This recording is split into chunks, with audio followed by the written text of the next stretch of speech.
Morning बच्चों, chapter 4 वस्तुओं के समूह बनाना, कक्षा 6। और इसमें हम कुछ परिभाषाएं करेंगे जो बहुत इंपॉर्टेंट परिभाषाएं हैं। और सबसे पहले है विलेय। विलेय क्या होता है बच्चों? जो पदार्थ पानी में घुल जाते हैं उनको हम विलेय कहते हैं।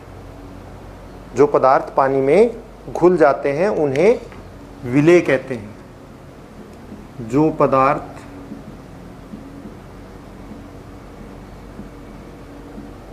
पानी में, वैसे किसी भी मिश्रण में हो सकते हैं, परंतु यहाँ पानी के लिए है, जो पदार्थ पानी में घुल जाते हैं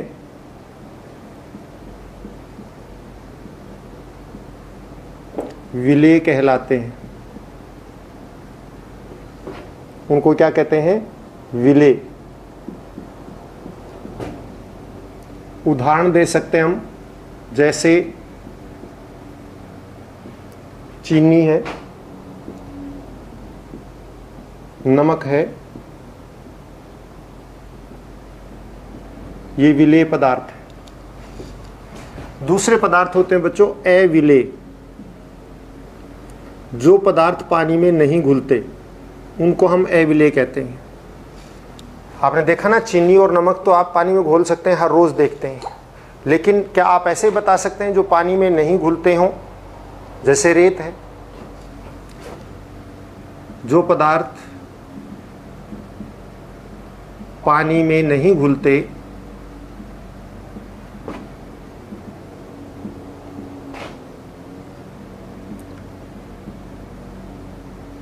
अविलेय पदार्थ कहलाते हैं। क्या कहलाते हैं? अविलेय, यानी घुलते नहीं, घुलनशील नहीं है। जैसे रेत है, इस्पात कह सकते हैं आप, लोहा है, मोम है आदि। ये क्या नहीं होते? पानी में नहीं घुलते। आप पानी में घोल के देखिए, रेत डालेंगे नीचे बैठ जाएगी और घुलेगी नहीं, तो ये अविलेय है। घुलने का मतलब है कि हमने डाला और वो उसमें गायब हो जाए, और अविलेय का मतलब वो यूं का त्यों पड़ा रहे, इसको हम अविलेय कहते हैं। तो मैंने पहले भी बताया था, आपके लिए कहा था कि 5 विलेय और 5 अविलेय पदार्थों के नाम अवश्य लिखिए। तो आप देखिए कि क्या वो इस प्रकार के नींबू का रस है, या संतरे का रस है, या सिरका है, या तेल हैं, अलग अलग प्रकार के तेल होते हैं, सरसों का तेल, नारियल का तेल। आप इन, रेत है, नमक है, चीनी है, हल्दी है घर में, इन सबको डाल के देखिए थोड़ा थोड़ा पानी में, और आप देखिए स्वयं करके इनमें से कौन से विलेय हैं और कौन से अविलेय हैं। इसके बाद पारदर्शिता के आधार पर वस्तुएं 3 प्रकार की होती हैं। एक होती है पारदर्शी, मतलब ऐसी वस्तुएं जिनके आर पार देखा जा सकता है, वो सभी वस्तुएं क्या कहलाती हैं? पारदर्शी कहलाती हैं। जैसे कांच हो तो कांच क्या होता है? पारदर्शी होता है, क्योंकि कांच के आर पार हम देख सकते हैं, तो ये क्या है? पारदर्शी है। दूसरा, एक ऐसा कागज जिसके हम आर पार अच्छी तरह से नहीं देख सकते, बहुत कम देख पाते हैं, ये क्या है? पारभासी। और अपारदर्शी, जैसे हम ये गत्ते का टुकड़ा ले लिया हमने, इस गत्ते के टुकड़े में से आर पार नहीं देख सकते, तो ये क्या है? अपारदर्शी है, या इसको हम क्या कहेंगे?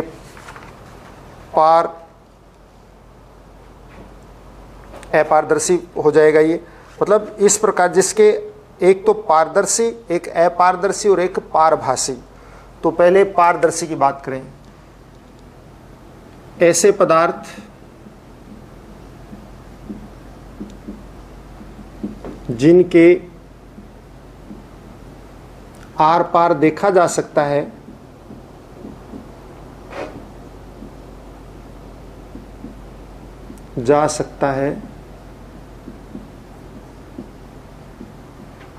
पारदर्शी पदार्थ कहलाते हैं। क्या कहलाते हैं वो? पारदर्शी। पदार्थ कहलाते हैं। आपको 5 पारदर्शी पदार्थ के लिए पहले बोला भी गया था, जैसे कांच, पानी इत्यादि। आप इस तरह से 5 के नाम लिख सकते हैं। जैसे मैं आपको एक पॉलीथीन की बात करूं कि हमारे घरों में पड़े होता है पॉलीथीन, ये भी क्या है, पारदर्शी है, क्योंकि इसके आर पार दिखता है। लेकिन ये पूर्णतः पारदर्शी नहीं है, इसमें थोड़ा सा रंग है। लेकिन प्लास्टिक के पॉलीथीन जो है पारदर्शी भी होते हैं। दूसरा है पारभासी।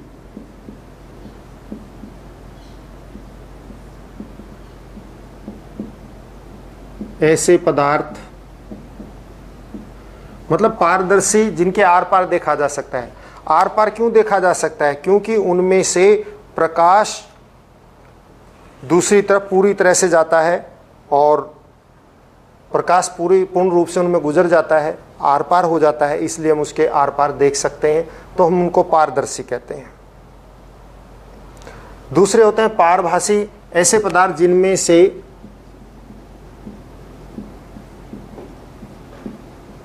हम स्पष्ट नहीं देख सकते,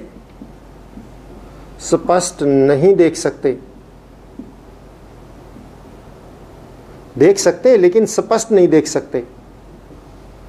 अर्थात धुंधला देख सकते हैं, धुंधला दिखेगा उसमें से, दिखाई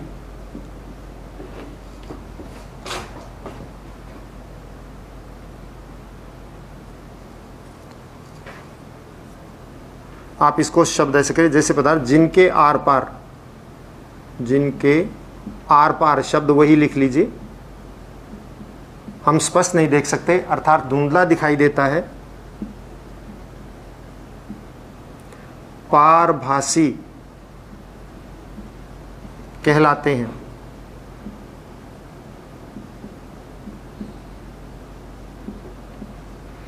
जैसे घिसा हुआ कांच को अगर घिस दें तो उसमें साफ दिखाई नहीं देता है। तेल लगा कागज,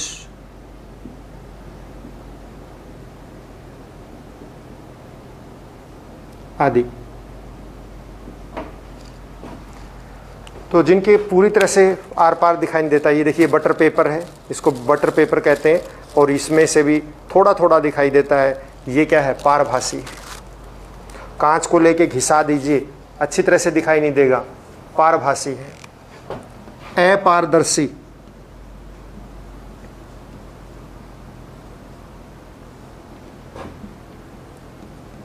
ऐसे पदार्थ जिनके आर पार नहीं देखा जा सकता, जिनके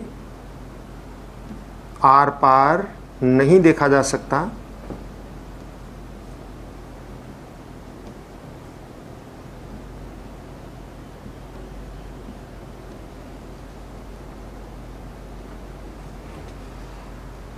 अपारदर्शी पदार्थ कहलाते हैं।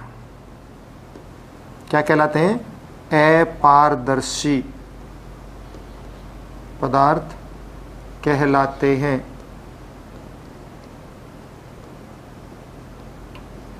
जैसे आप कह सकते हैं गत्ता, लकड़ी है, गत्ता है, इत्यादि बहुत सारे ऐसे पदार्थ हैं। जैसे हम अपनी पुस्तक के आर पार नहीं देख सकते क्योंकि ये कागज़ की बनी हुई है, इसके आर पार हम नहीं देख सकते, ये क्या है, पारदर्शी है। लेकिन इसके ऊपर एक पॉलीथीन चढ़ा हुआ है जिसके आर पार हमें दिखाई दे रहा है, क्या है, पारदर्शी है। और जिसमें बहुत थोड़ा प्रकाश गुजरता है और थोड़ा थोड़ा देख सकते हैं, धुंधला दिखाई देता है, वो क्या है, पारभासी है। इस प्रकार से पदार्थों को हम 3 भागों में उनकी दृश्यता के आधार पर विभाजित करते हैं। आपने रात को देखा होगा कि अगर हम टॉर्च जला लें और उसके ऊपर हाथ रख दें तो हमारा हाथ में से लाल दिखाई देता है, क्योंकि हमारे पूरे हाथ में बहुत छोटी छोटी केशिकाएं हैं जिनमें से रक्त जाता है, उसी कारण वो प्रकाश उसमें से गुजरता है तो हमें लाल दिखाई देता है, बहुत थोड़ा दिखाई देता है। तो लेकिन हथेली क्या है, अपारदर्शी, उसके आर पार लाइट नहीं आती है, हम सिर्फ प्रकाश हमें बहुत ही धुंधला दिखाई देता है। और वैसे ही आप देखिए हथेली के अगर हम ऐसे कर दें दिखाई नहीं देगा, मतलब ये क्या है, अपारदर्शी है। तो बच्चों आपने पिछला काम पूरा कर लिया होगा और इसके साथ ही ये चैप्टर हमारा समाप्त होता है। घर पर रहें, स्वस्थ रहें, खुश रहें और अपना काम हर रोज़ करें। धन्यवाद।